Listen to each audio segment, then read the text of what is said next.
امام کے گھر کے دروازے پر کھڑے ہوئے ہیں، اور جو شیعہ ہیں وہ امام کے جنازے میں آئے ہوئے ہیں، اور یہ شیعوں نے جعفر کو اپنے گھیرے میں لے لیا ہوا ہے، اور بعض شیعہ ان کو امام کی وفات کی اور شہادت کی جو ہے وہ تعزیت بھی پیش کر رہے ہیں، اور ساتھ میں ان کو امامت کی مبارکباد بھی دے رہے ہیں کہ آپ کو امامت مبارک ہو۔ کہتا ہے کہ میں پریشان ہو گیا، اور میں نے دیکھا اور میں نے سوچا، کیونکہ میں جانتا تھا جعفر کو، میں نے کہا کہ اگر امامت اس کے پاس آ گئی ہے تو پھر امامت کا جنازہ نکل جائے گا، پھر امامت تباہ و برباد ہو جائے گی۔ تو بہرحال میرے دل میں ایک کھٹکا تھا، میں جیسے قریب گیا، جعفر کے قریب گیا، تو اس نے مجھ سے خطوط کے بارے میں سوال نہیں کیا، مجھ سے خطوط کے جوابات نہیں مانگے۔ تو بہرحال میں ابھی کھڑا ہی تھا وہاں پر، تو اندر سے ایک غلام نکلتا ہے گھر سے امام حسن علیہ السلام کا، اور جعفر سے اگر کہتا ہے کہ اے آقا، آپ کے بھائی کا جنازہ تیار ہے، اور آئیے آپ ان کے جنازے پر نماز جنازہ پڑھائیں۔ تو وہ بھی آگے چلتے ہیں، اور میں بھی اندر داخل ہوتا ہوں، اور بھی شیعہ جو امام کے تھے امام کا جنازہ پڑھنے کے لیے امام کی میت کے پاس آتے ہیں، اور سارے صفے باندھ کے کھڑے ہوتے ہیں، اور وہیں ابھی کھڑے ہوئے تھے، اور جناب جعفر جو ہے وہ نماز پڑھنا بھی چاہتے تھے، تکبیرۃ الحرام بھی کہنا ہی چاہتے تھے۔ میں نے دیکھا کہ ایک 5 سال کا نورانی بچہ، جس کا چہرہ چاند کی طرح چمک رہا تھا، وہ کمرے سے باہر نکلتا ہے، اور نکلنے کے بعد اپنے چچا سے کہتا ہے، اے چچا جعفر،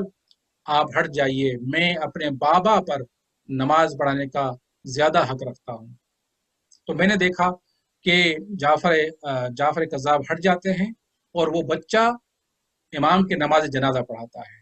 اور اس وقت میرے ذہن میں آیا کہ ہاں، امام نے فرمایا تھا کہ جو میری جنازہ نماز پڑھائے وہ تمہارا امام ہوگا۔ تو میرے ذہن میں آیا کہ ہاں، ایک علامت تو مجھے مل گئی کہ یہ بچہ میرا امام ہے، یہ بچہ امام حسن علیہ السلام کے بعد حجت خدا ہے۔ لہٰذا امام نے نماز پڑھائی، نماز کے بعد امام جانے لگے، اور جیسے ہی امام جانے لگے تو مجھے بلا کے کہا کہ لاؤ وہ خطوط، وہ جواب جو میرے بابا نے تجھے دیے تھے مدائن کے لوگوں کے لیے، اور وہاں سے جواب لے کر آئے ہو، میرے حوالے کرو۔ تو میں نے وہ خطوط امام کی خدمت میں پیش کر دیے، اور دل میں سوچا کہ 2 علامتیں تو پوری ہو گئی امام کی، کہ جو امام نے فرمایا تھا کہ ایک جنازہ پڑھائے گا میرا، جو امام ہوگا وہ جنازہ پڑھائے گا، دوسری علامت یہ ہوگی کہ وہ تجھ سے خطوط کے جوابات مانگے گا۔ 2 علامتیں پوری ہو گئیں، اب تیسری علامت اس کے ذہن میں تھا کہ اب تیسری علامت بھی پوری ہونی چاہیے۔ کہتا ہے کہ میں ابھی وہیں پہ بیٹھا تھا، اور وہ بچہ اندر گھر میں چلا جاتا ہے۔ تھوڑی دیر کے بعد کچھ لوگ آتے ہیں جو قم سے آئے ہوئے تھے، انہوں نے آ کر امام حسن علیہ السلام کے بارے میں پوچھا کہ امام حسن علیہ السلام کہاں ہیں، ہم ان سے ملنا چاہتے ہیں، ہم قم سے آئے ہوئے ہیں، ان کے لیے امانتیں لے کر آئے ہیں۔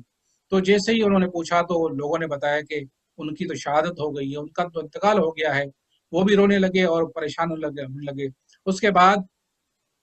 لوگوں نے ان سے کہا کہ بھائی، امام حسن علیہ السلام کے بعد جو شیعوں کے امام ہیں یہ جعفر ہیں، یہ جعفر ان کے ہمارے امام ہیں، لہٰذا جو امانت تمہارے پاس ہے تم ان کے حوالے کرو۔ تو انہوں نے کہا کہ ہم ایک شرط پر ان کو یہ امانتیں دیں گے کہ جناب جعفر ہمیں یہ بتائیں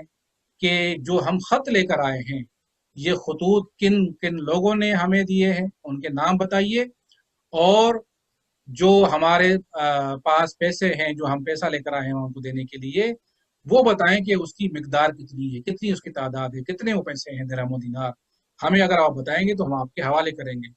تو جعفر کذاب کھڑے ہو جاتے ہیں غصے میں، اور کہتے ہیں کہ تم ہم سے علم غیب کی تقاضا کرتے ہو، ہم سے علم غیب کی باتیں پوچھنا چاہتے ہو، اور یہ کہہ کر وہاں سے چلے جاتے ہیں، جواب نہیں دیتے، کیونکہ وہ حقیقی امام تھے نہیں، کیونکہ امام تو وہی ہوتا ہے کہ جو غیب کی خبر دے، اور ان کو معلوم تھا، لہٰذا وہ نئے امام کو پہچاننے کے لیے انہوں نے یہ سوال کیا کہ اگر آپ ہمیں خطوط بھیجنے والوں کے نام بتائیں گے، اور ہمارے پاس کتنا مال ہے جو ہم دینے کے لیے آئے ہیں اس کی تعداد بتائیں گے، مقدار بتائیں گے، تو ہم آپ کو امام مان لیں گے، اور یہ بھی ساری چیزیں آپ کو دے دیں گے۔ ان کو معلوم تھا کہ امام علم غیب جانتا ہے، لہٰذا کیونکہ وہ نہیں جانتا تھا تو وہاں پر ایکسپوز ہو جاتا ہے اور وہاں سے چلا جاتا ہے۔ تو ابھی وہ بیٹھے ہی تھے تو ایک غلام گھر سے باہر نکلتا ہے، اور آ کر کہتا ہے کہ میرے آقا نے بھیجا ہے اور کہا ہے کہ فلاں فلاں لوگوں نے جو خط بھیجے ہیں وہ میرے حوالے کرو، اور